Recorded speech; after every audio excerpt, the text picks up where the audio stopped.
What's up, everybody? It's your boy Andrew L. Casey. You are now tuned into the Middle Initial Podcast. Today is a very special day. It's April 24th, 2023. History has been made. The New York Jets have landed their quarterback, Aaron Ashwaka Rodgers, or however you pronounce that Ayahuasca. shit.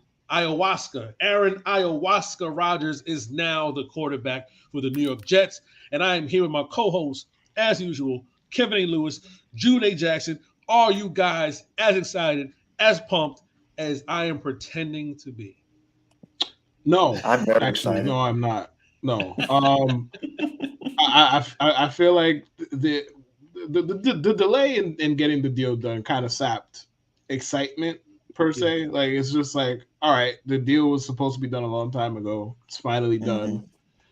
I'm not gonna feel anything until Rodgers throws his first dart on opening day, and then like I'm just gonna be ready to be hurt again. Like just ready, just full on. Please hurt me. Please, I'm ready to be hurt. Just one throw, not a drive, not a game, not a month. One throw. That's awesome. Garrett Wilson get up to do the first down signal. I'm like, all right, I'm ready. I'm ready to care. I'm ready to get hurt. Hurt me. Listen, I'm there, Jude. Well, hold on. Before Jude throws a cold bucket of water on everything, he's about to. Oh yeah, he's good for that. He's about to say, well, playoffs. He was in our group chat doing that bullshit today. Jude, can you give the people some excitement before you throw water on them? Oh wow, I'm really pumped up for Aaron Rodgers to come here. Really, just like I mean, I don't get excited that often, but I really am very excited just to know. You don't say. Really? Just to know that no matter what happens, you're not going to be 8-point underdogs anymore. There's no more 8-point, 10-point, 14-point underdog bullshit anymore. There's none of that bullshit of Aaron Rodgers here. So I'm very excited for that. Very excited to actually see touchdowns, maybe even see 30 touchdowns, maybe even 35. That would be nice. That would be nice. The ghost of Fitzpatrick still haunts us. Single-digit interceptions, less than 10 interceptions, 35 touchdowns. I'd be excited. Now, overall, I mean, the deal, I guess we'll get into that a little bit later, but overall, I'm really excited. The expectations for this team has to be at bare minimum playoffs. They have to get into the playoffs. Beyond that, bare minimum, beyond that, what you want is up to you. For me, as everyone knows, I am satisfied with them making the playoffs. I cannot wait for that goalpost to move. Like, because Drew doesn't like Aaron Rodgers anyway. So, they get to the playoffs, they lose some 34-31 heartbreaker, and the defense just gives it up, and Rodgers plays a sublime game. You're like, this is what we got him for. I cannot wait for the goalpost to move. Because what's happening. I'm not gonna move the goalposts. I'll be happy. A professional goalpost mover. I'm surprised you ain't more muscular than you already are, bro. Given how hard you move the goalpost. Okay, you're lying over there. First of all, he's gonna go to MetLife and pack solid shit himself. He's gonna be a one jersey driver. Like, get the fuck out. Drew was the same person who last season, before the season, said, "All I want is competitive games in December." Remember, that's a fucking quote. I'm not making this up. That's a direct quote. He got the damn competitive game in December. He's like, yo, not like that. And while I was telling him all, I'm like, yo, I wait and see the context surrounding these competitive games in December before you just make blanket statements like that. No, all I want is competitive games. Okay, bet. We get to December, they're playing competitive. They're playing games to get into the playoffs potentially. Nah, I don't like this. Not like that. Well, if I see X, Y, or Z, I'm good to go. X, Y, and Z next to the Jets name, I'm good. Whatever happens after that, happens after that. Don't lose to the Patriots. Don't lose to the Bills. Don't lose to the Dolphins in the playoffs. I will not complain. It happens. Sometimes you just have a bad day in the office. It happens. Allegedly. Sometimes you just have a bad day. Aaron Rodgers could not sweep the Patriots and split with Miami, and you wouldn't be satisfied. Like, your goal is sweeping the Patriots because the Bill Belichick kissing the ring shit, and playoffs because at bare minimum, even with a quarterback like Aaron Rodgers, you just want to get. It didn't matter who the quarterback was. You just want to get to the playoffs. That's the thing. Can you give us something lofty? Okay. Just one thing. Okay, well, I will say this. It would be very disappointing if they were one and done in the playoffs. It would be relatively disappointing if they somehow were one and done. That's not lofty. Give us something lofty. That's so lukewarm. Like, okay, lofty. The Jets need to be playing in the AFC Championship game for fans for people to feel happy about this. They need to be playing in the AFC Championship game.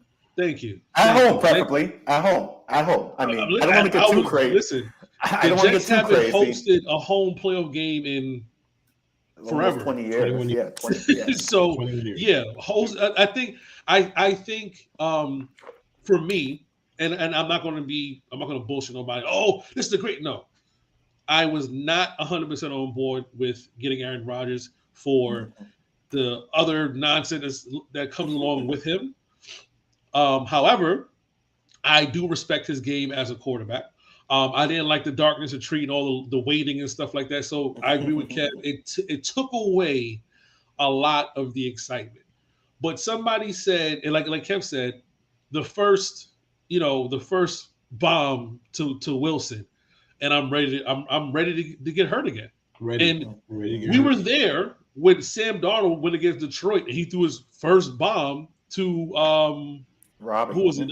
Robbie. And Kev looked at me and said, "Hey, you got an arm? We got an arm. Kids got an arm. Yeah." Unfortunately, the brain part was a little sketchy. Right. The brain, in between the lines, little processing information. The back and forth, the arguing on the Discord. Shout out to the Discord. Shout out to the Patreons, our patrons. The back and forth on the Discord. Everybody knows kind of riding the fence, but yes, there is an opportunity here to kill a lot of things. The playoff drought, number one. The ghost of Ryan Fitzpatrick. We got I want to walk. God, please kill that shit. I want to walk down training camp next year and see quarterback record for yards in the season. Aaron Rodgers, touchdowns. Aaron Rodgers, quarterback rating, whatever. I want to see a new name and a name of prominence, not a career backup. Bank robbing quarterback, right? Of course, I want to win a division. I would love to win a division, and I think Aaron Rodgers puts us in the best position to win the division, and that would lead to us possibly hosting a wild card game or getting a bye. Maybe to go lofty. Okay. To go lofty. 13-4 is great for me. 13-4 is great for me. Now, I have a question for you right quick, Case. Aaron Rodgers, assuming he plays all 17, all of that stuff, where do you see the Jets in relation to the rest of the AFC? Because I saw some people said the Jets were like the second, third best team in the AFC with Rodgers. Where do you think they are? Like, honestly. There has to be more movement. I don't like the fact that the Chiefs are kind of going the Golden State route, where it's I'm comfortable with the guys I came with, right? I'm comfortable with. I mean, it's Pat Mahomes, of course, yeah, but and Kelsey, yeah, of course. But you let more wide receivers walk, and no one's walking in. No one's walking through the door. I promise. No big name has walked in. No OBJ has walked in. Nothing like that. You didn't trade. You haven't. Even though Hopkins is available, you haven't traded for a Hopkins yet. Is it still on the table? Absolutely. They can still draft a wide receiver. I don't like that they're staying pat with what they have.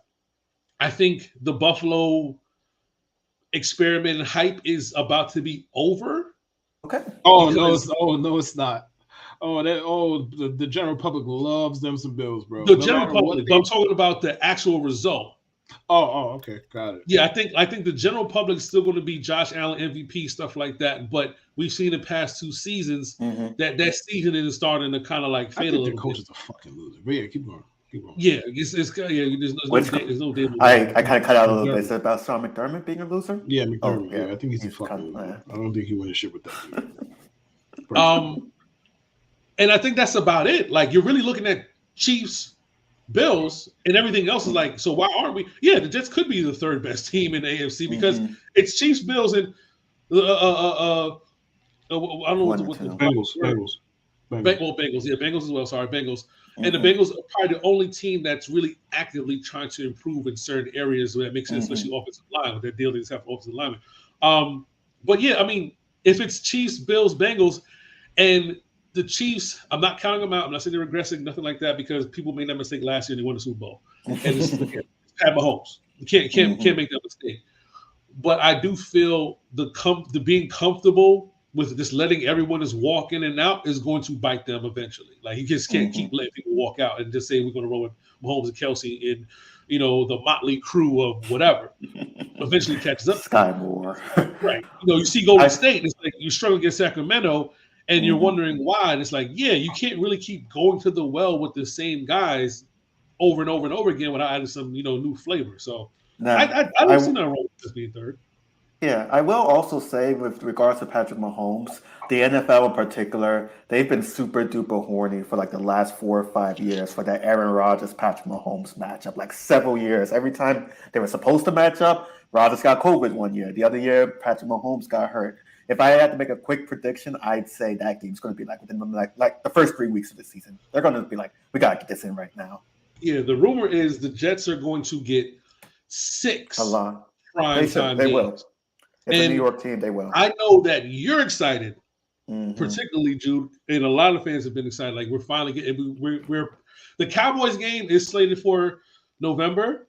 I don't know if it's going to be a Thanksgiving game. It probably will be, if I had to guess. But it's so early in this and we have to see what happens. We have to see everything. But if I had to guess, just a fun guess, I would say pretty much almost all the home games, except for like the Texans and the Patriots, ironically enough, and the Falcons, could be potential primetime games. Mahomes versus Rodgers, Herbert versus Rodgers, Allen versus Rodgers. Like, wow, I get goosebumps just thinking about actually having a quarterback. Oh my goodness, I am so excited. I'm getting goosebumps right now. Like, goodness gracious. There's a lot that's going to come with Aaron Rodgers being a New York Jet. The tap water is going to taste better. The women are going to look better. You know what I mean? MetLife may not be so ugly anymore. You might see more green and white. You went a step far. Let me cook. I'm not. No, I was gonna let you cook until you burned the kitchen down with that bullshit. Burn the kitchen down. Like, no, listen, gonna look, but no, it's not. No. I'll say it like this, and I think Jude has said it. This is a quote from Jude: "Winning is an aphrodisiac." And everything's going. People going to like start loving their wives and they hugging their kids every Sunday. And wake up and make bacon and all that stuff. It's going to be beautiful when the Jets are winning games. When the Jets are winning, we're not quoting Jude. Winning is aphrodisiac. People are going to get so bored with the winning. They'll be like, "Oh, the Jets won another game. Winning. Just playing again." I don't have to worry. We just go to a bar. We go to the game. Like, Jude, now it's a momentous occasion. Listen, I'm gonna show you how momentous it is. In honor of Aaron Rodgers becoming a Jet, and I know he likes to trip and go on and out of space. And 420 was 4 days ago. Dude, you watching Clutch of Pearls, dude? Oh, yeah. My goodness! Yeah, for the first time in Middle Initial podcast history. Yeah, I'm choking up. I'm choking up. I don't know. I don't know how to feel about that cough. Don't die, Darius. Don't die. Don't die, Darius. Don't die. Don't die. I'm gonna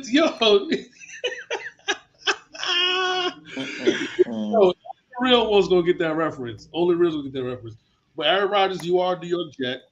Welcome to New York. I'm not really a fan of the extra shit, but I'm a fan of wins, and I'm a fan of drugs. That's always good. Yeah. Nothing like being a fan of drugs. Listen, start out. This toke is for you. I'm going to attempt to finish this show, a little high. We'll see how that goes. And the thing I want to say about the trade, about the trade competition, about the trade compensation, right quick. I do want to say, I think it's a fair deal for both. Don't die, Case. Please don't die. I think it's a fair deal for both teams. I think the thing is, a lot of sports media pundits are like, "Oh my god, leverage! Oh my god, the Jets got screwed, Packers got screwed." Like fans are so like worried about like screwing the other team, but sometimes it's a good old boys club. This is all a good old boys thing. No one's gonna do something that's just so egregiously like one-sided in any deal. It's a fair deal. It's a balanced deal. We gave up something. They gave up something. It is what it is. I'm not upset about it. The Jets lost the trade. Let's just. Oh God. Oh brother. Let's listen. No. Listen. Oh goodness. Listen. It's okay though. It's okay because I think what people were waiting for was that patented Joe Douglas fleece. We're not going to give up a first. We're going to give up a third. We're going to give up a second and a third in a conditional fourth. Like the thing is, people were waiting. The main thing was just they weren't going to give up 13. I mean, technically they did, but. And it technically did, you know, I mean, because like I said it in Discord, so they shot to the Discord. Yeah. Yes, we gave up 2 first technically because we get whatever, it's a swap, whatever. Who cares? The point of the matter, though, when you look at everything all together, the Jets had to make a move. They had to, and we couldn't wait for a fleece. They weren't going to give us a fleece. The worst part of this trade is not the swap; it's the second round conditional pick. And the condition being, if Aaron Rodgers plays 65%, that makes no sense. This is the first time I've heard, and I repeated it. It does make sense. Well, don't get me wrong. It's a weird, like I would have preferred it to be based on the team performance. So I think we all would have, right? Like, but it makes sense because it's like, all right, if the motherfucker snaps his ACL or tears ACL in training camp, like you don't want to be on the hook giving them a higher pick than you have to. So it's like, all right, it's conditional based on him playing this, that, and the third, and you end up. So it's just like if you think Aaron Rodgers is still good or great, whatever you want to call him, if he plays at least 65% of your snaps, you assume that you're gonna go places. So it's immaterial to you at that point. But I would have definitely preferred to be like, hey, you win the AFC Championship, you get a first or whatever, based on team performance. But it makes some sense. It's just there to protect themselves in the case of Rodgers. And that's the worst part of the trade. Like, you know what I mean? That's if you would say what aspect of the trade tilted in Green Bay's favor is that part. Will it be a low first round pick? You know, most likely, probably mid-20s or whatever. You know, the Jets are going to. I feel like, barring injury, you know, the Jets are going to play well, and you know they'll be competitive and stuff like that with their defense, and everybody's all hyped up and get up to play. But it's okay to lose. It's okay to lose the trade, and I'm saying with quotes, air quotes, for those who listen to audio. Based on the context, the Jets definitely overpaid slightly. Like, I don't think one could really argue that they didn't. Like, they overpaid slightly. Like, it's just one of those. I mean, we all play fantasy sports, like. But I on a different level than y'all because I'm an addict, whatever. But occasionally, I've made way too many trades. But occasionally, you make a trade when you know you're fucking overpaying because it's like, bro, I just want whatever. Like I'm on the cusp of a title or whatever it is. You overpay, you know you overpay. You feel good about it this time, like whatever. Whatever you need to talk yourself into to get over the fact that you overpaid, whatever. And then eventually, what the fuck was that? Eventually down the road. Like if it works out, great. And if it doesn't, okay. But I just don't give a fuck that they gave up a conditional first. Like I thought that was what the trade was going to be for weeks now. I thought it was going to be all right, a second and a conditional first. That's what I thought it was going to be. Now I thought the condition would be different. So it's just okay. The conditions aren't what I thought they were going to be, and probably a little bit looser than I would have hoped. But it is what it is, man. Like sometimes you're gonna overpay. A little bit. They overpaid, but it's fine. Who cares? It's like overpaid. At least it's not Derek Carr. You're not driving the car. We're not driving the car anymore. We're instead doing the drugs. Yeah. We're in the drugs. We're instead of driving the car. We're doing the drugs. We're not driving the car. We're doing the drugs instead. That's good. Hey, I like it. I like it. Listen, the Elijah Moore trade was a catalyst. We got the second round pick. That's why we had the additional second to send in Green Bay. We're keeping Corey Davis. Don't be surprised if Joe trades down from 15. Don't be surprised. That's it. We will see. I wouldn't want to trade down though, because I would just pick an offensive lineman and just be like, okay, you got an offensive lineman, you're good to go.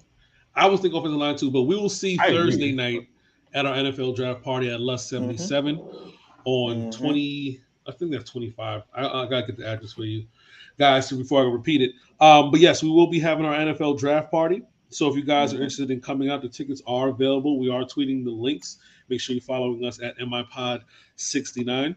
Also, make sure, listen, while we're here and while I'm looking, make sure you comment, rate, and subscribe to our YouTube channel. We're here right now broadcasting on YouTube. Well, actually, broadcasting on StreamYard. It's going to be on YouTube. It's going to broadcast on Twitter. But subscribe to our YouTube channel. Definitely subscribe to our YouTube channel and check us out.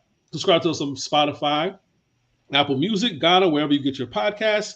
And come out to our party, NFL Draft Party, at 2363 Adam Clayton Powell Jr. Boulevard. That's a long-ass name. Yes, it is. Boulevard, Lust 77, April 27th, 8 p.m. Doors open at 7:30. 2-hour top shelf open bar and free food for $70. And for $100, you get to our top shelf open bar, unlimited hookah, free food. Unlimited hookah for the thotties out there. And the food, of course, is by Chef Cream. This is the flyer. If you guys see it, flyers on by Curtis. And the ticket link is on our page, on our Twitter page. So definitely check us out. We've been advertising and we're doing great. We sold out last year, trying to sell out this year. So shout out to everybody on YouTube land. Shout out to our patrons. And let's move on to the next topic. Usually I have a great transition, but I'm just up, man. I'm up like the Knicks are up 3-1. I'm always going to transitions. About. Your transition like Jalen Brunson. We're talking about me, baby. Yeah, that's they are 3-1. It's something. To quote my man Sean, I hate Sean. If not us, then who? The Knicks won Game 4.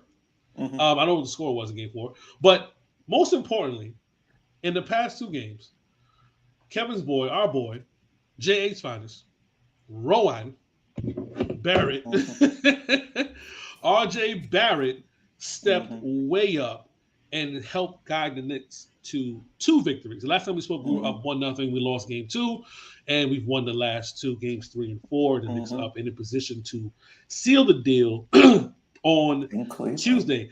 This is giving the city a lot of aspirations. The city, 34th Street was flooded. People were sitting on poles. There's video cameras screaming. Bro, if the Knicks win a title, the city's gonna burn. The city is going to. It's going to burn. It's going to go down, bro. If they win bro, they're winning first round. And let me make myself clear here because people could take words a certain way. I am not judging them. I've been on this podcast. I've said this many times. I think we should celebrate more in general. Celebrate whatever the fuck you want. Celebrate everything. That's good, obviously. Don't celebrate evil shit. But celebrate everything that's good. You want a playoff game. The Knicks have won 1 playoff series in 15 years? Celebrate it. Who cares? It's nice outside. Like, go celebrate. Have fun. Like, probably don't climb street signs. Probably don't do that. But have fun. Celebrate the shit. But, they're celebrating first-round playoff victories like that. What the fuck would happen if they won a title? Also, to interrupt. Sorry to cut y'all off. Yeah. Milwaukee's about to go down 3-1. So do with that information whatever you will. Now that would be something. Now you stole some of my talking about. You've been reading my notes, Kev. Because and I'll make an announcement on this podcast right now. Like, y'all know my relationship with the Knicks, what it was, what it is now. If the Knicks and Heat make both end up in the second round, I'm going to act like it's 1999 all over again. I'm going to let you know it's an announcement. I'm going to act like it's 1999 all over again. Like, I'm talking about full-on moonwalk my way back into carrying every game, every play, every quarter. Like, I'm telling you, the Knicks and Heat is full-on fuck Pat Riley. Full-on. Like, bro, to don't reflect it. Like, you're gonna swear I was here all year with the Knicks if they get if the Knicks and Heat play in the second round. Just let y'all know. So don't act me about I'm acting different. I'm telling you what it is now. Tell you.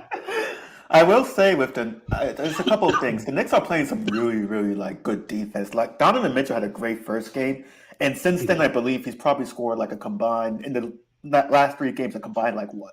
30, 35 points, something crazy like that. He has not. I mean, they've been playing some ferocious defense, just box score. But go ahead. And then also, I do have a question about Julius Randle. I haven't got a chance to watch, but the box score watching. Yeah. And is he like hurt? Is he just like he was? He was. One could reasonably point to like him being fresh off an injury coming into the playoffs is probably not ideal. Because playoff basketball or regular season basketball, I don't think the gap has ever been wider as far as what they'll allow, what you can do, what you can't do, the physicality, blah, blah, blah, blah, whatever. But the thing with Randall is just, I can't speak for what he did in the playoffs before he got to New York. Here, he's been horrendous. Like, there's no two ways around. In the playoffs, he's been horrendous. Now, to throw him a life jacket, it's a whopping 9-game sample. It's not like you can do a ton with that either.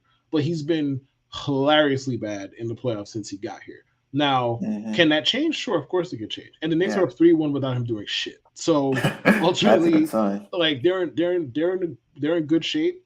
And Tibbs, like, people have given Tibbs a lot of guff, and shit, including me. I've given Tibbs a lot of guff. Benching Julius Randle was not as easy as people like to think it is, because you risk losing him. And Julius is not of the best temperament generally anyway.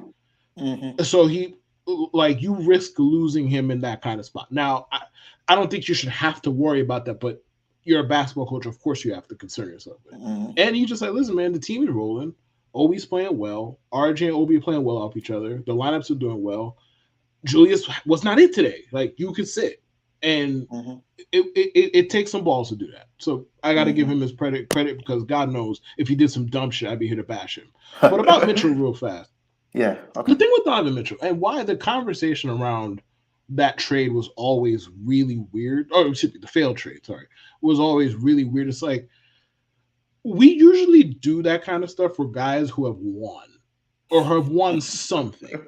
And I'm not even here to bash Mitchell. There's only so far that you could get being a 6'1" volume shooting guard. There's only so far you could get doing that. Like, he's gotten for a guy who was 6'6'1", like, you can't really reasonably expect more. He's gotten the most he could get out of it. And it's really good. I'm not here to knock it.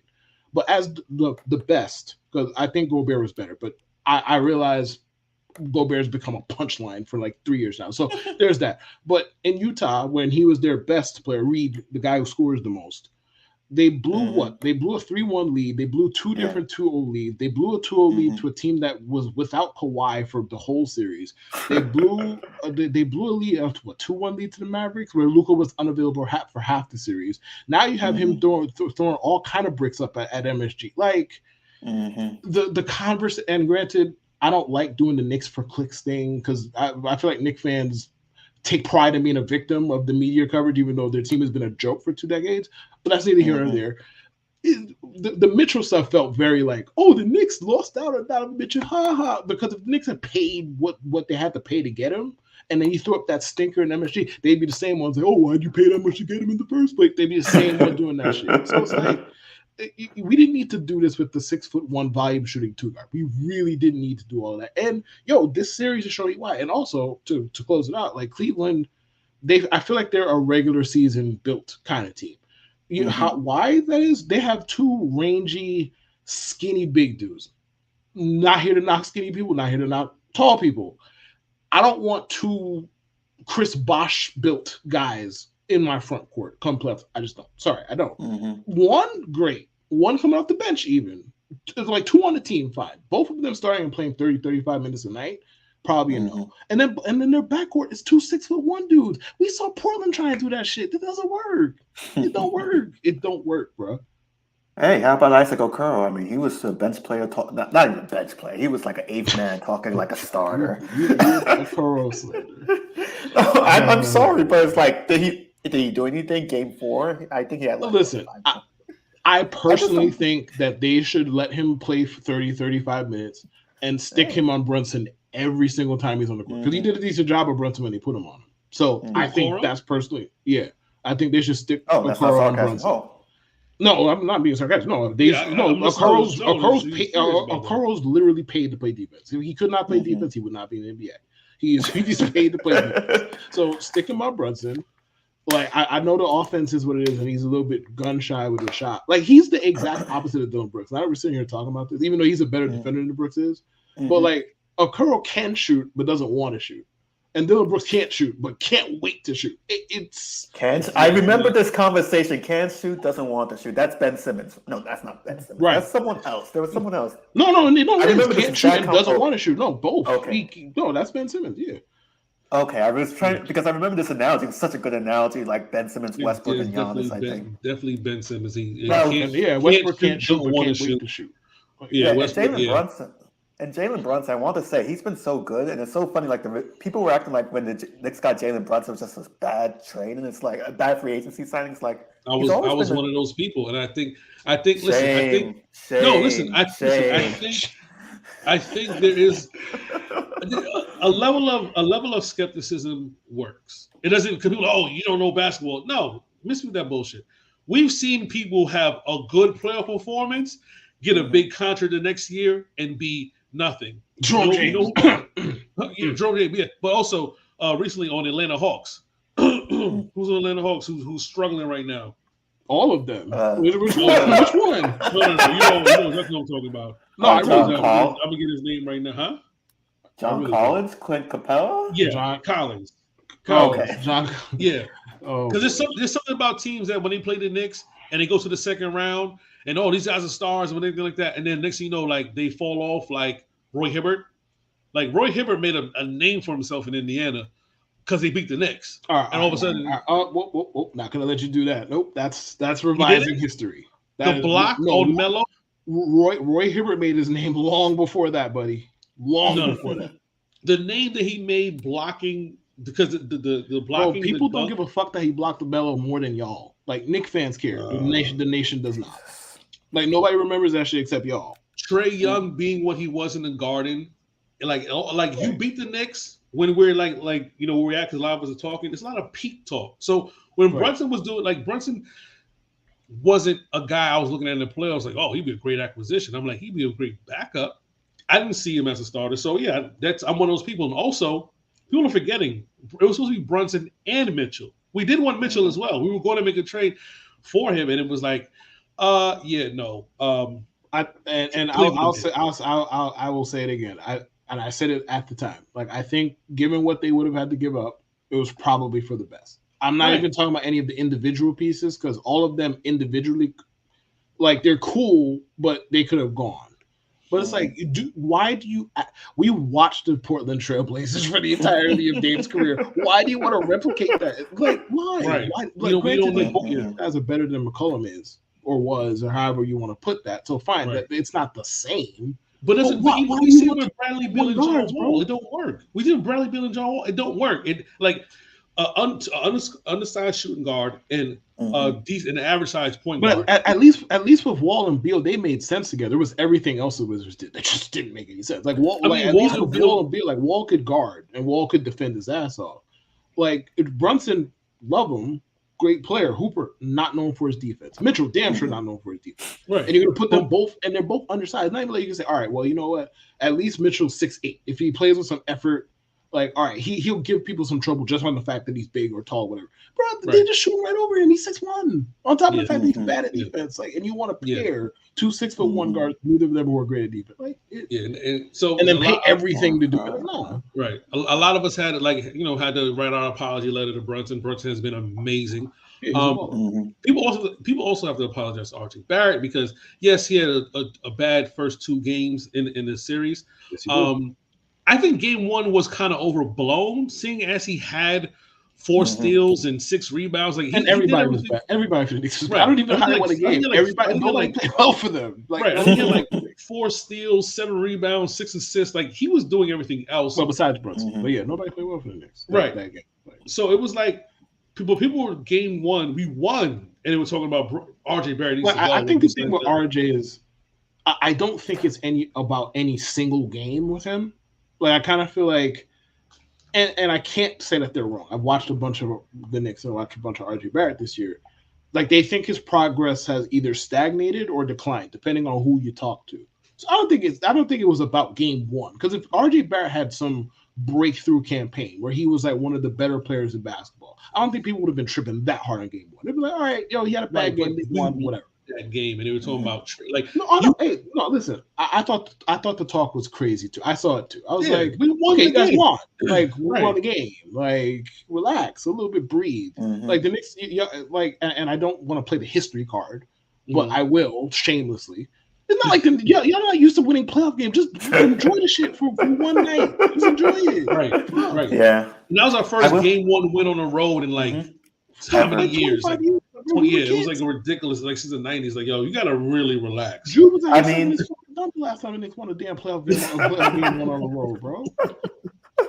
I will say with the I will say with the Knicks in general, I think Tom Thibodeau is one of those coaches that maybe this year is different, but I can't really see them win a championship, but I can see them pretty much be this kind of team under Tom Thibodeau, like a 4 or 5 seed, maybe a 3 seed sometimes, that maybe gets selected second round, maybe the finals if they get lucky, but that's their ceiling. And after the past 20 years or whatever the fuck the Knicks were doing, that's fine. Like, Knicks fans will be happy taking whatever Tom Thibodeau is doing now over the long haul after the past 20 years or whatever the fuck. So that's the thing. It's like, I think Tom Thibodeau is I'm going to go. I was going to say right quick, super quickly, that Tom Thibodeau's defense, it's really something to behold for the most part. Like, guys are getting shut down. If they get up against the Heat, I'm really curious to see how he does against Jimmy, because that's going to, playoff Jimmy is might as well be Michael Jordan. Playoff Jimmy. 56 points today. I'm going to that's which is ridiculous. I gave this he had 56. Jimmy Butler don't look he could score 15, much less 56 sometimes. Like what the like. Anyway, neither here nor there. I'm going to go on a limb and say this is one of those years the Knicks can go to an Eastern Conference Finals simply because of the matchups. Beating Cleveland, which as it looks like they're going to beat Cleveland, going against Miami shouldn't scare the Knicks. We played Miami very well in the regular season. I know we're in the playoffs and people say, "Oh, that don't count." No, it does count to a point. We played them very well. We didn't play them badly. I think we won all 4 meetings. We played them very well. You end up facing Philly or Boston in the Eastern. You could end up facing Eastern Conference Finals. Philly or Boston. Yeah, Philly not going nowhere, dog. I get that we have to say that. I get that we have to say that because the series hasn't been played. They're not winning that fucking series, bro. Like I get it. Like I get it. I just want to slander them. So just don't mind me. There you go. There you go. They might take one. Might. Right. Yeah. Every matchup is favorable. I think the best thing the best thing that can happen to the Knicks is getting out of the first round and Julius Randle figuring out that he was back to his old form in round 2. Like, let the series go behind you. I would love a Game 5 closeout performance from him, but I also don't care if he shows up or not. If it's like, hey, I'm not my best, and Obi comes in, he plays, and we win, fine. Second round matchup versus the Heat, I feel like we match up well, and that'll be a great time for Randall to figure it out.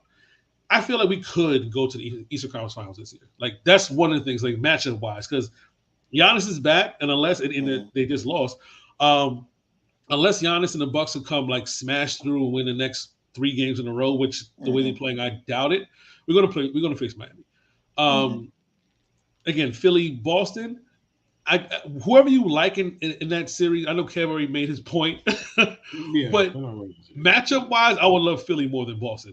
I would love Philly. Yeah, because you have eyes at work. Yeah, I bet you would. Haven't the Knicks been doing well against Boston though? They won the last Knicks have done well. I think they beat them 3-4, if I'm not mistaken. The Knicks have done very well in the conference period this season. It's just the Knicks would give Boston. I think the Knicks would give Boston a better series than Philly. Personally, I don't think the Knicks are a better team than Philly. Sure, fine. Like Boston is so deep in Philly's head. I hate to use the Judaism, but Boston is so deep in Philly's head it doesn't fucking matter. Like, and Doc Rivers coaching in the playoffs, like that's 2 weeks. Yeah. But I hopefully Doc waits until Eastern Conference Finals and we're in there to like. Hey, listen, the Knicks and Philly gets that place gonna the turnpike is going to be ridiculous. It's going to be Philly people here. If that happens, I would definitely try my best. You know what's really impressive about like the crowds? First of all, the Knicks and the Kings home courts right now are my favorite things about the playoffs. What's impressive about the Knicks home court? Yo, the tickets are so fucking expensive. So these people mean that shit. Like those things, like yo, nosebleeds are $351. Bro, you paying $400 to go sit with Jesus. Right. Literally. And they still, Literally. like, and they in that shit. Like, I respect that. Yeah. Yeah, it's definitely crazy. My boy's a season ticket holder, and he was definitely in the building. But since we are so NBA playoffs, I'm going to bring back this segment, man. The good, the bad, and the ugly of the NBA playoffs. Let's start with the good. Golden State, Sacramento, good. Very good series. Very good series. Definitely a chance for Sacramento to run away with it. They were up 2-0. They lost the next two, even when Draymond was suspended for Game 3. That's definitely, for me, good. Knicks being up 3-1, beating the Cavs. Jalen Brunson having big moments in the Garden versus the guy that a lot of Knicks felt like they should have gotten, and he was looking bad. Only 11 points, 2 points in the second half. I will say Donovan Mitchell got some PTSD from Jalen Brunson cooking them, if you get what I'm saying. Last year. I saw that on Twitter. I wish I came up with that on my own, but I saw that on Twitter. But Donovan Mitchell definitely got some PTSD from Jalen Brunson. Like, he's like, oh, shit, this motherfucker again. Also good. Suns Clippers? No. One sweep. No. One sweep. No, Suns Clippers, no. One sweep. No. And it's the 76ers being the Nets. Fuck the Nets. Fuck the Nets, man. That's very good. I'm sure they got some reasonably priced playoff tickets during that sweep in which they got to pay $100 to watch Mikal Bridges and Spencer Dinwiddie try their very best. 100? Well, that's the most expensive. No Bridges slander. Bridges showed up. No slander. Okay. No, Bridges. No, but I mean, paying $100 to go watch a playoff game where he's the feature option as you're getting swept is funny, regardless, because he's just not that guy. He's good. He's just not that guy. At least not yet. The bad 3-1 series, man. Like there hasn't been a lot of good back and forth in these series, right? Yeah. I guess like Bucks Heat because Giannis got hurt. Yeah, that's bad. Suns Clippers, Kawhi sitting out. That's bad. The Celtics should have been done with the Hawks, but they lost that game. Whatever. It's like, all right, whatever. Of course, Nuggets, Timberwolves, and the Timberwolves playing for the playoff lives. That game was funny because the Timberwolves were trying so fucking. They were trying so fucking. They wanted to be in Cancun so bad. Oh my god, bro! And the funny thing is, like watching that game, the fans were so quiet to start off the game. I'm like, damn, this is a elimination game, and they sound like it was like a regular season game. And then when they scored 12 points in 2 seconds, it was just dead as a mouse in there. Damn. Yeah, that was definitely type of weird, but that'll be the bad. And of course, the ugly.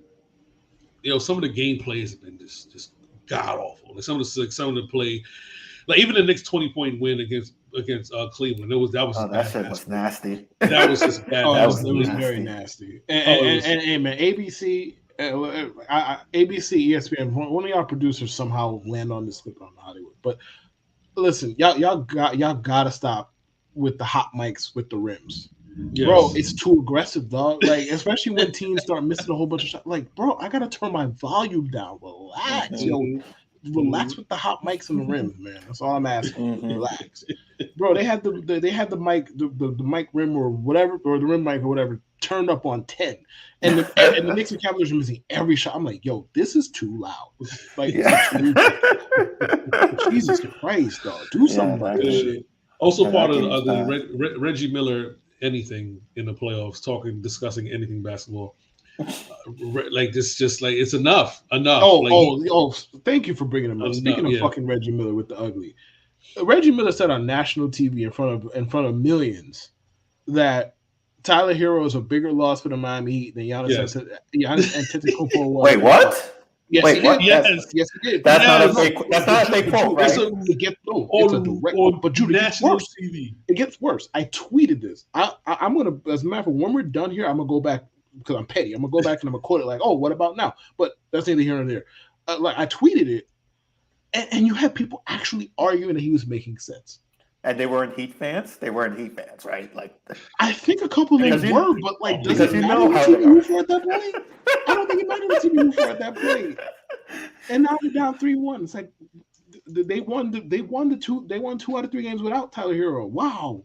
I'm not even here to disrespect Tyler Hero. Nice player. Cool. I don't think he's comparable to losing the 2-time MVP and arguably the best player in the sport.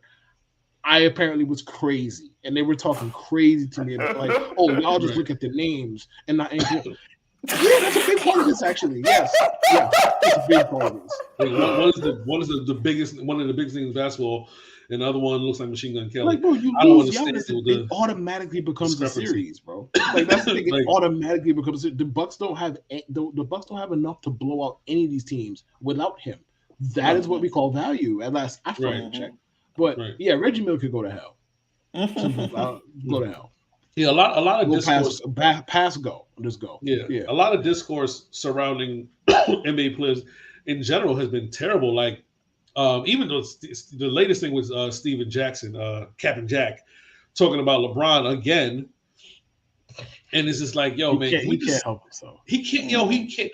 He can't help himself. Yo, listen, I'm not a LeBron fan. I'm not, and but he's arguably one of the best, if not the best player in NBA history. The commentary is they don't like this man.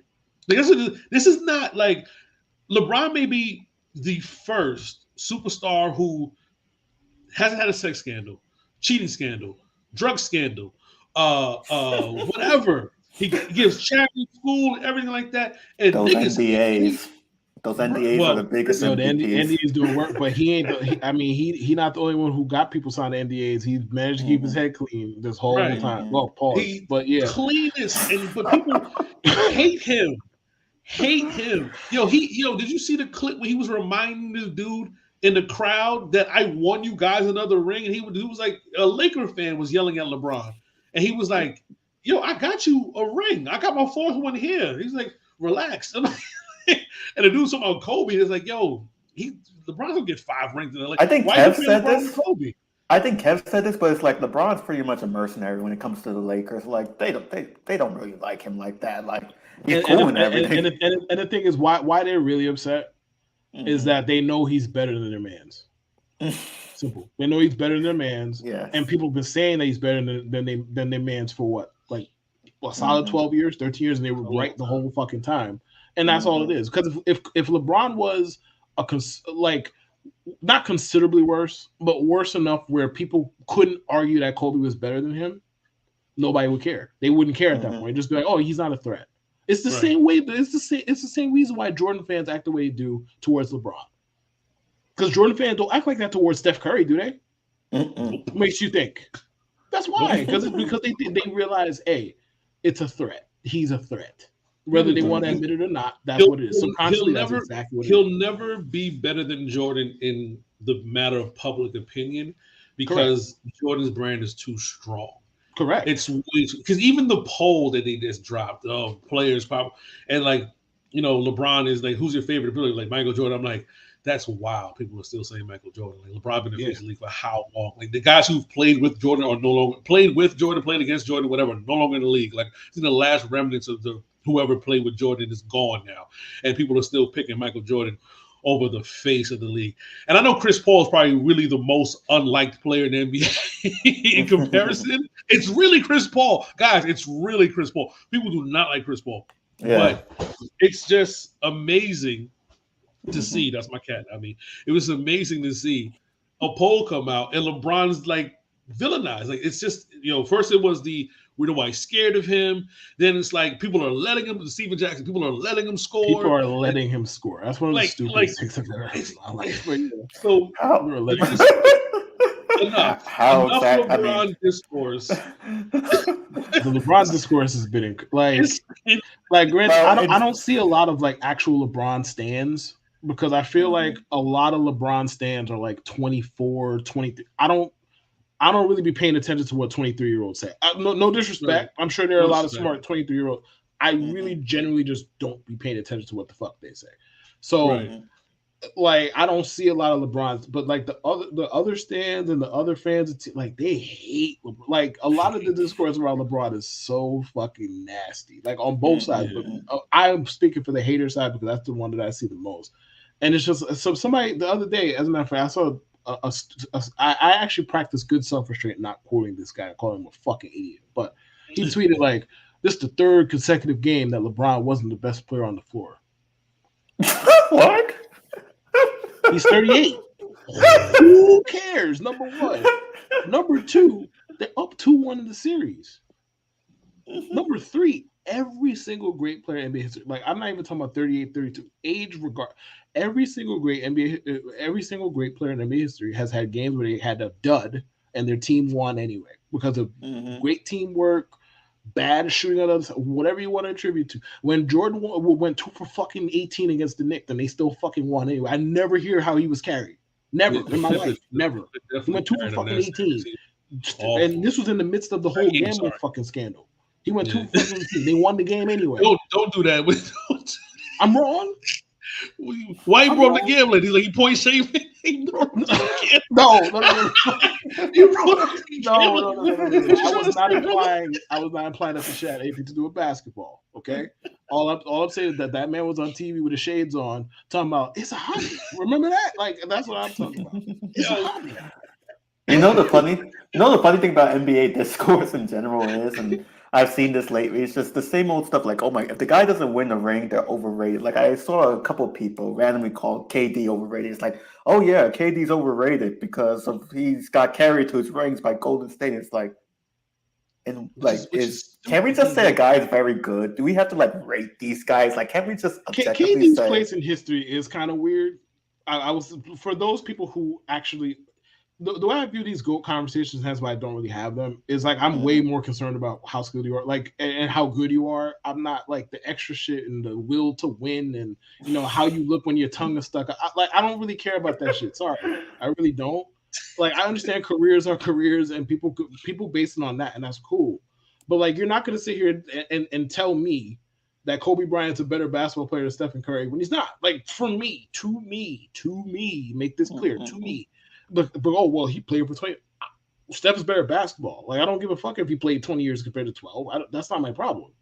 Steph is just better at hoop, and he contributes more to winning. That's just my fucking opinion. But people are gonna do the whole longevity thing and this, that, and the fucking thing. But with KD, it's just like, yeah, on teams without Steph Curry, KD has an advanced past the second round in like what 8 years? Like, yeah, there are legitimate questions to be asked now. The conversation is still very insufferable, bro. You have people killing Kawhi Leonard for being hurt. Well, listen, that's Stephen A. That I know you're talking about that Stephen A. dialogue. No, I wasn't actually. Stephen A. is he's a character. Like I like to separate him from humans. Like he's a character. He's an AI bot at this point. Like I wasn't even talking. Did you hear what Stephen A. said? I heard it. What did he say about Kawhi? Kawhi's the worst superstar ever. He's the worst superstar ever. And I'm like, why? How do you? Because he's not available. Box office according to Stephen. And it's like he won a title with the fucking Raptors though. Yeah, he won 2 overall too. He won 2 overall, but one with the fucking Raptors. Right. Tell he was Canada. He was Finals MVP. But yeah. In both Finals MVP in both San Antonio and in Toronto. Yeah. So, but the funny thing about that though, the man had what a 35 point game one we were talking about, like this coming out. He did. Kawhi is a superstar who has an injury history, but also has hardware to back it up. He's not Brennan Roy. He's not Anthony Hardaway guys. Like, oh my God, if they still were playing. It's just I think with Kawhi, we're gonna see a guy who has a Hall of Fame career, but he's not gonna have the gaudy counting stats. He may not ever. I saw people calling him the biggest what if ever, and I'm just like how is he? We know how cold he is in basketball. Ain't no what if here. Like no what if. Like Kawhi is not that different than Larry Bird. Right. Like he's not that different because like Larry Bird had 5 rings. Fuck this backup jackhammering in his backyard, which is an outrageous way to fuck yourself up when you're an NBA player. Whatever. He fucked his backup doing that, and his career was never the same after that. Kawhi, I don't know where or when he fucked up his knee, but it hasn't been the same since. And it's like, but the accomplishments say what they say. So it's just. Yeah, it's a weird discourse. There's been a lot of weird discourse surrounding the NBA playoffs, in general. So that's that's definitely a part of the ugly. Another part of the ugly, of course, are the injuries. The injuries to Giannis, the injuries to Kawhi. Yeah. Who else missed the game? Who else misses the Embiid? Ja Morant. He missed Morant. Yeah, he missed missed the game, stuff like that. So yeah, that's definitely part of the ugly. The stupid fights, like the Draymond thing was something to talk about, right? It was something to talk about. Sabonis grabbed his leg, he stomped him, whatever. That was a good discourse. Now I gotta see people get backhanded in the nuts and having I don't like. All right, Joel Embiid kicking Claxton and stuff like that, and Harden, backhanded. Enough. All right, if you guys are not gonna fight, I'm done. With the it's like backyard bullshit. Patty cake. It's like patty cake, pretty much. It feels like it. They're not even. They're like, they're doing that. It's at least Draymond's and the referees are just making that shit up as they go along too. Yeah. Oh, this is a flagrant. This is a suspension. Like, bro, Joel Embiid tried to kick that man in the dick and missed, and they're talking about, well, it was about intent. How is it about intent? He intended to kick him in the dick and he missed. What do you mean it's about intent and why he wasn't ejected?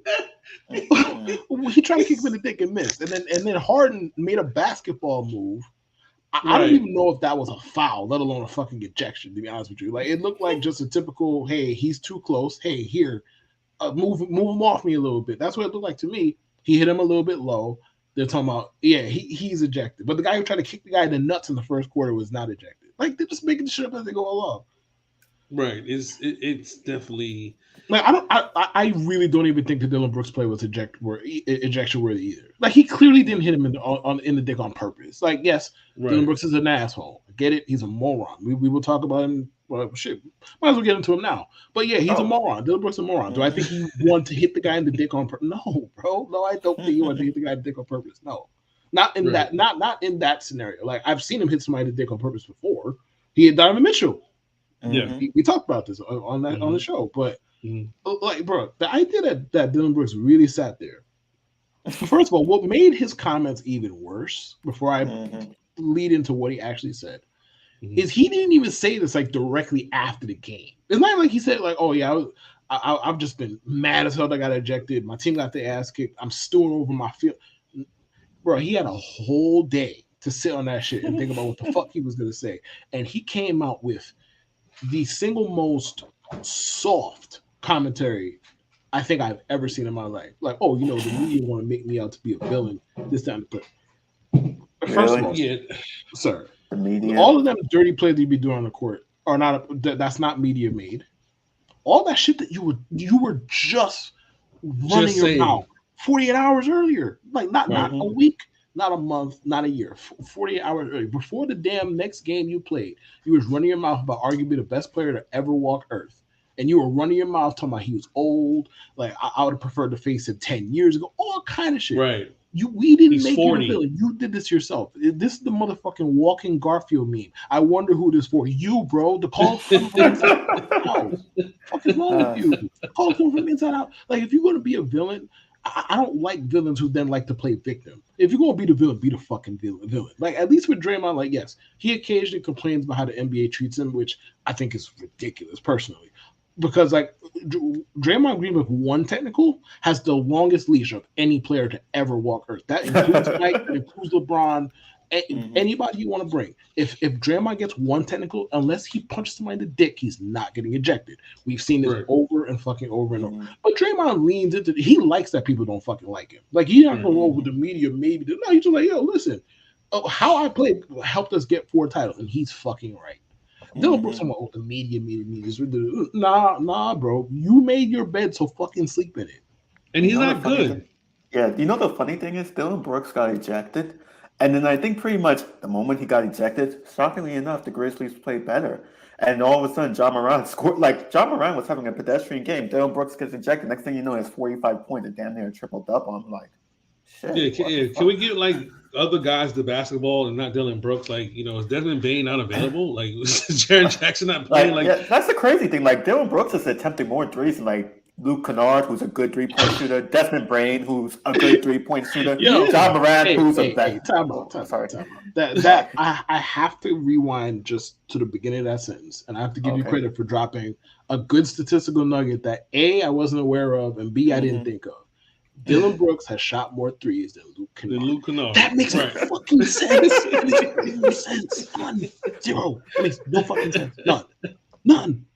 To anybody except the other team. That's the only person that makes sense to. The only people that make sense was the fucking Lakers. They're the only ones. That's why they don't guard him on the perimeter. Just like, yo, I hope you shoot. Go ahead. He shot the ball 13 times before he got ejected, though. He was on pace for 26 shots. Where did he do that at? Where did he do that at? Where? 3 for 13, 1 for 5 from 3, and Luke Kennard had 1 attempt from 3. Desmond Bane had 7. So almost as many attempts as 2 players who are actually good at shooting the 3 combined. Like, hell, Jaren Jackson should have shot more from 3. He's actually good. Like, not good, but he's better. Right. I'm like wondering, like, I think Jaren Jackson plays better when Ja doesn't play. It's usually like when when it was a significant point in time, I think last season when he was out, it was like the greatest record for him out. Like, good was super good. And Jaren Jackson Jr. was playing like so well. And then when Ja comes back, it's like, oh, he's not really playing that. Like he'll get spots. It's kind of like do less by default. Yeah, it's kind of like the Evan Mobley thing. Like Mobley will have games where he shoots threes and plays better than Darius Garland, but then it's like he won't have that same type of game again. So it's kind of weird. But yeah, you got to be good to be a villain, okay? You have to be good. And Dylan Brooks is not an all NBA first dude. He's not he may be all NBA second on defense or whatever case may be. He's not a defensive player of the year candidate, nothing like that. What does Desmond Bane, what does Dylan Brooks do so well that makes him a villain? Because it keeps like, the league needs a villain.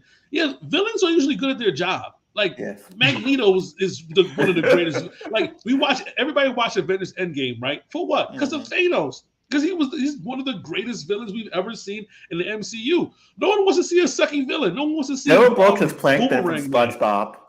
Dylan Brooks is Plankton. No, he's not Plankton. Because Plankton is also a great villain. He sucks at his job. Like, I'll push back on the nobody necessarily wants to see a shitty villain. That's partially true. I will say this though: we like laughing at them when it fails. So I can't fully. Yeah, but that's like Ruben Patterson, not Dylan Brooks. Like Ruben Patterson playing. Yeah, Ruben Patterson saying I'm the Kobe stopper and then getting his ass buzzed in Portland. That's the guy you. Yeah, that's before your time. That's the guy you laugh at. Like the dude who says, "Oh, I could do this. I could slow down, whatever." Like when Gary Payton was talking on the Last Dance interview, and Michael Jordan's looking at his laptop like. Yeah, he hit him at the phone. He said, "I had no problem with the glove." Like that's what you want to see. And that was a lie, by the way. Not that that's new for Mike, but that was a lie. But yeah, I just want to point that out because I'm very anti-Mike propaganda. I love Mike, hate the propaganda. Love Mike. Make myself clear. Hate the propaganda. Right, but that's what you want to see. If you're talking about somebody to laugh and make fun of. I can't even make fun of Dylan Brooks because not like LeBron came out there and dropped 40. We all expected him to drop 40. He came and dropped 25. We can definitely make fun of him, but it's not. It's really not. On the court. Right, but I'm saying like his quotes were just right. And then to say, oh, the media. Let me like made you a villain. You were talking like it also feels like the Grizzlies are trying too hard to be fake tough. Like I get this fake tough vibe from the Grizzlies, to be honest. Like it's been a couple of seasons now. Like ever since that play-in game against the Warriors, they think they've all like. This big bad shit, but they've kind of like underachieved. They were the 2nd seed last year, right? And they were the 2nd seed this year, or 3rd seed, 2nd or 3rd this year. I forget what they were last year, but they're the 2 seed this year.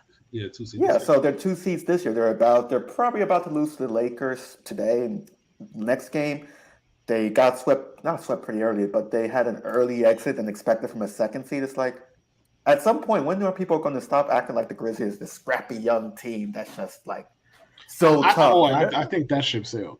Like I don't think we do that anymore because they're annoying. Like we're annoyed by the Grizzlies at this point, so we don't give them the whole they're young, this that, they're last year it was all the bullshit that he's been doing. Dylan Brooks doing all the bullshit he's been doing. We don't like them. Like when they were, we love an up and coming young team, right? And like typically like you get a grace period. And then at some point it becomes stale, or we're just used to you, so we move on to the next up and coming young team. This grace period was different because we just don't fuck with them no more. Like it went from like they're young and upcoming and exciting to wow, these guys are annoying really quickly. Right. It's you know what it reminds me of? It reminds me of like when a child comes into the world. Oh, look at the baby, so cute, and oh, bye, so sweet, right? You know what I mean? Like it is. because Memphis was a new on the block. They're cute, but when a baby gets a little bit older and starts getting annoying, you get tired of baby. Pattern for weather. And NSW, a passenger loses his mind over a baby. That child has been crying for 40 minutes. Lower that, and you can't put your fucking finger in my face like that. Calm the child down, please. I had headphones on. I was sleeping. Why is the baby yelling? I'm not screaming. You want me to scream? You want me to scream? Don't fucking scream. Please stop the baby from crying. Please. Bro, please. That child was a black baby. What the fuck would be happening right now? Yo, I know you're not going there. You're not going there. I'm fucking going. I have to go first. Here. Yeah, please. I have to go first. Please. Okay, before I get to my actual opinion, I will say this. There are comedians who walk this earth right now. Many comedians, different walks of life, who walk this earth, who will spend many hours coming up with jokes, many, many hours, and they will never, ever, ever in their life ever come up with anything as close as this guy in anger. Did that baby pay enough extra money to yell? Never in their life will they come up with something as good as that line right there. Never. Like, that line is just perfect. Like, it's inappropriate, yes, but it's perfect. Did that baby pay extra to yell? Because sometimes you're wondering, did they pay extra to yell? That's just perfect. And overall, I mean, it's one of those things in which the guy is right, but you shouldn't be saying that. Yeah, right. Exactly. Right. He's perfectly right in thinking that, but you shouldn't be saying that. You're a grown man. If the kid was like kicking his seat or some shit, like, yeah. Mm-hmm. All right. And he just kept doing it throughout, or he or she just kept doing it throughout the entire flight. Like, okay, I can understand flipping your shit at that point. Mm-hmm. A baby babies cry. That's what the fuck they do. Like, that's what they do. Some cry more than others. I get it. And some kids are, I'm not gonna say better behaved. That feels a little wrong, but some kids are quieter than the others. That's right. Some kids are quieter than the others. I'll go there if you don't want to go there. I'll go there. I have no problem going there. You're not going there. I'm fucking going there. I'm fucking going there. Listen, I am the father of almost 2-year-old who's been on the plane with me at, I want to say 6 months. Around 6 months. Who's been on the plane with me as recently as earlier this month, right? I pride myself on the fact that my son didn't cry on 2 connecting flights. I pride myself on the fact that I could take him to the restaurant, put him in a high chair, he doesn't really wild the hell out. I'm proud of that fact. I tell my lady, like, you know what? Listen, when she was pregnant, we went out to eat, and it was a kid in there's wilding, and I said, we're not going to be those people, those parents, where we can't keep our kid in check at the dinner table. So I am very happy and proud that my son doesn't cry and act a fool. But I also understand what that man was feeling. And some babies are well behaved, and people will walk up to you and say, "Oh my God, I didn't even know there was a baby on this plane. Oh, he was so quiet. Is he always like this?" No, motherfucker, he's wild around bunkers, and then he runs around, he talks and sings ABCs, and he sings. And we're just fortunate enough that when he's on a plane or, at a restaurant, he's chill. But that baby, specifically that this black man said, if that was a black baby. Bro, he said that next to his white wife. That man is frustrated. He has seen some things. Because if you are going to get mad at that white baby, it wasn't about that baby. It wasn't about that baby. It was about the white privilege.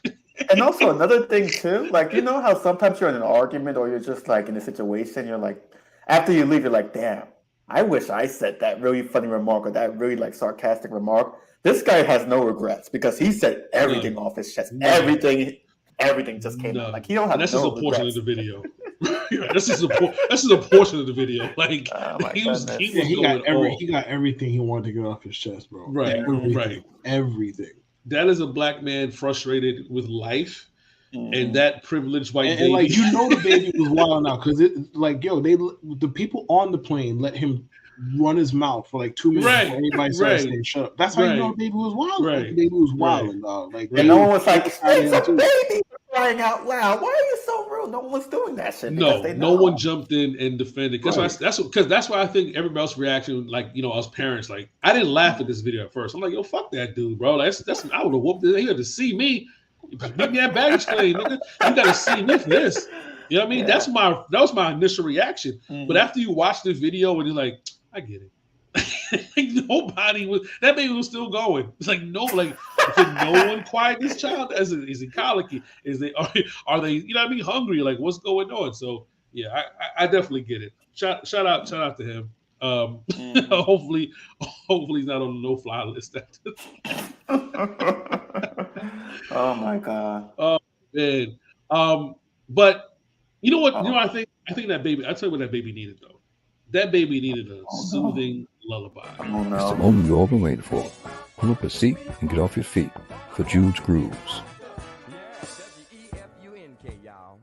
Nobody can calm the masses like Jude and his grooves. Jude's Grooves, ladies and gentlemen.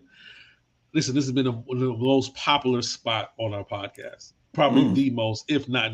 Yeah, it is. Let's call it what it is. This is the most popular segment on our podcast. And Jude almost trying to back out of this motherfucker. Well, we had Aaron Rodgers here, so I'm like, hey, Aaron Rodgers here? Where? He's not here. Is Aaron Rodgers here? He ain't here. It's us. We got the NBA playoffs. We got a whole bunch of stuff to talk about. Jude, that we didn't need the groove. Jude, we gotta give them the groove. The people demand the groove. They want the groove. Okay. Give them the groove, Jude.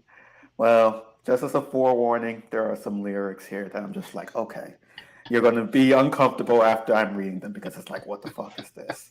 Here we go. Hey, how you doing, little mama? Let me whisper in your ear. Tell you something that you might like to hear. Got a sexy ass body, your ass looks soft. Mind if I touch it to see if it's soft? Nah, I'm just playing lest you say I can. And I'm known to be a real nasty man. And they say a closed mouth don't get fed, so I don't mind asking for a head. You heard what I said. We need to make our way to the bed. You can start easing your head. You like to fuck, have your legs open on the buck. Tooted up, slapping ass, girl, the sex gets rough. Switch position, let the dick get down to business so you can see what you've been missing. You might have some, but you never had none like this. Just wait till you see my dick. Ooh. And then, this next thing, I, bitch, wait till you see my dick. Wait till you see my dick. I, bitch. It's my dick. I'm a beat that pussy. You pirate? I, bitch. Wait till you see my dick. Wait till you see my dick. Hey, bitch. Wait till you see my dick. I'm a beat that pussy up. Like, bam, bam. Bam, bam. Oh my God. Bam, bam. Wait a minute, Jude. Wait a minute. I like yes, a pirate. I. It's an A? A. It's an A or it's an I? Okay. A-Y-E. So we have to do this again. Hey, bitch. Wait till you see my dick. Wait till you see my dick. Hey, bitch. Wait till you see my dick. Wait, I'm gonna beat that pussy up. Hey, bitch. Wait till you see my dick. Wait till you see my dick. Hey, bitch. Wait till you... What the fuck's the purpose of this? Wait till you see my dick. I'm gonna beat that pussy up. And now to read this again, like bam, bam, bam, bam, and then bam, bam, bam, bam. It's just bam, bam, bam, bam, bam. Bam, bam, bam. Beat the pussy up. Beat the pussy up. Beat the pussy up. Beat the pussy up. Beat the pussy up. Beat the pussy up. Beat the pussy up. Beat the pussy up. Oh my God. What the fuck is this? Like, what the fuck? Like, I asked Karen, like, a whole page is dedicated to her to see his penis. Not even doing it, just fucking seeing it. And then he's talking about, like, doing this, like, he goes to like, you can go to the sound studio and just, like, you know what, hey, let me just write a song about beating someone's pussy up. Let me say bam 16 times in a row. And then after saying bam 16 times in a row, Let me say beat the pussy up 1, 2, 3, 4, 5, 6, 7, 8. 8 times in a row. Let me talk about beating it up 8 times in a row. Yo, So, you're reading this like times. a prosecutor. Like this. He said, "Bam, 16 times." 24 times in the last 8 lines. You're talking about beating it up and bamming things. Like, come on. Yo, like he said 16 times. Bam. 16 times. Yeah, but 16 times. He about to ask you, how could that be pleasurable for the woman if you say bam that many times? 16 fucking times. Like, Jesus. He said, beat the pussy up 14 times. Like he said bam 16 times. Like, that's what the rest of the June song's Jackson, about. attorney at law. Oh my Your Honor, God. these lyrics. The first half is okay. I mean, at least I can see how someone might get excited, but the second half is like, you're playing this with a woman. Are they getting turned on? Are they getting turned on by the bam 16 times? Or the beat the pussy up 8 times? Like, every rapper's going to horny jail. Like, I swear, like, some of these guys do need to go to horny jail. Like, I'm so serious. Oh my God. Yo, listen, this has been another episode of the Middle of Nigga podcast. If you want to follow Jude Jackson, attorney at law, follow him at Jude too. Follow our producer. Jude Esquire. Jude Esquire. Attorney at law. Follow our producer and resident fantasy football genius Kevin Lewis at Kaylee W54. Follow us at MIPod69 on Instagram and on Twitter. And make sure you follow us on TikTok, middle_initial_pod on TikTok. Most of Jude's grooves get banned on TikTok. I'm going to try to figure out how to work that out, why they keep taking them down. I don't know. I can't imagine. I think we just going to clip the part where you're going bam, bam, bam, bam, bam, 16 times. And then another 14. I'm just saying. It's horny jail. I need to go to horny jail. Oh my God. Oh my goodness. That's Shout out to our Patreons. Shout out to Phil, Chris, Khalil, Rodney. I'm missing like one of the 2 people. But yeah, shout out to our patrons. Shout out to our Patreon members and stuff like that. Make sure you guys are getting your tickets to the draft party. And that's it, man. No final thoughts, no final words. No. Peace. Stay inspired by 69.